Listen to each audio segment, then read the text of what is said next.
Happy Jitiya आप सभी को। तो शाम हो चुकी है, भूख और प्यास के बिना ऐसी मेरी हालत हो चुकी है। तो अब मैं जा रही हूँ नहाने। तो मैं नहा के आ चुकी हूँ और यहाँ फिर से आप सब देख रहे हैं मैं ऑरेंज वाली सिंदूर लगा रही हूँ। और यहाँ अपना नेल पेंट वगैरह लगाने के बाद महावर लगाना मेन होता है। आज के दिन, व्रत वाले दिन, किसी शुभ कार्य में हमारा महावर लगाना बहुत ज़्यादा ज़रूरी होता है। ऐसा लगा मेरा माहौल। तो अब मैं ये वाली खूबसूरत सी साड़ी पहन रखी हूँ और रेडी हो रही हूँ। यहाँ रेडी हो रही हूँ मैं कथा सुनने जाने के लिए शाम के टाइम पे। तो शाम के टाइम नहाने के बाद यहाँ हो गई मैं रेडी और ये रहा मेरा लुक। तो कंघी नहीं कर सकते क्योंकि बाल टूटेगा। तो हल्का सा बस उस सर से पानी गिरा हुआ था तो हल्का सा मैंने क्लचर को पकड़ के पीछे हल्का सा लगा लिया है। और फाइनली ये रहा मेरा लुक जितिया के शाम के टाइम का। तो यहाँ ऐसा मेरा लुक रहा। और फिर आ गए यहाँ मेरे पुत्रश्री। तो आज इनका ही दिन है, इनके लिए ही मैंने व्रत रखा है। तो ये आके मुझे प्यार कर रहे हैं, थोड़ी मस्ती वाले भरे मूड में है ये। उसके बाद मैं गई और मैंने किया पूजा करना। यहाँ पे मैं पूजा कर रही हूँ क्योंकि सबसे पहले पूजा ही करके उसके बाद ही कथा सुनते हैं। तो मैं रेडी होने के बाद से यहाँ पूजा कर रही हूँ। और पूजा करने के बाद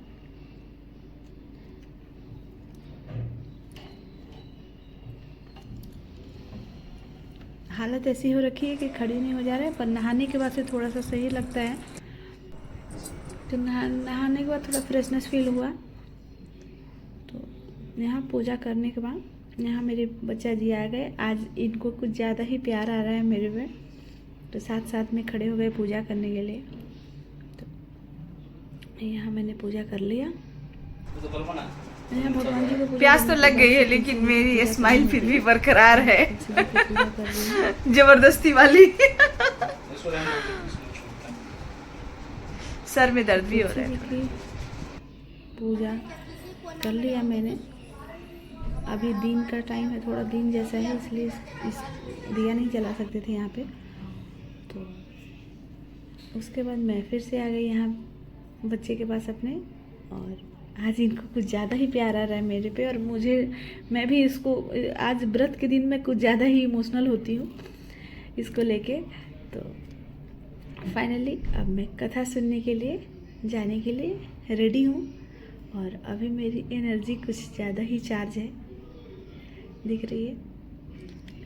तो अब मैं यहाँ मंदिर पे आ चुकी हूँ। और ये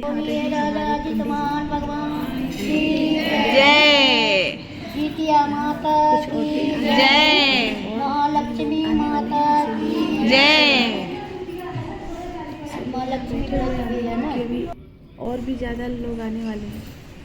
एक बार ने सारण के निवास और ये भी दिखाता है कि राजा को जब वरदान दिया गरुड़ राज ने, और वरदान दे के वो सारे बच्चों को जीवित करने के लिए अमृत कलश लाने के लिए नागलोक गए। तो अब धीरे धीरे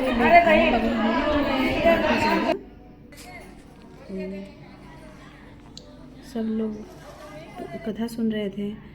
और यहाँ हम सब कथा सुन लिए और पूजा करने कथा सुनने के बाद सब बड़ों का आशीर्वाद लिए। और अब हम वहाँ से चल रहे हैं अरियार बरियार।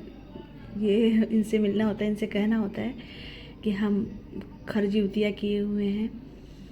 तो ऐसा कुछ। तो हम लोग ढूंढ रहे हैं अभी अरियार बरियार को। तो फाइनली हमें यहाँ पे एक अरियार बरियार मिल गया और यहाँ चल रही है।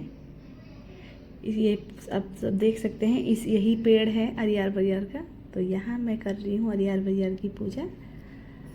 और एक और भी दीदी थी हमारे साथ, उन्होंने भी ये पूजा किया।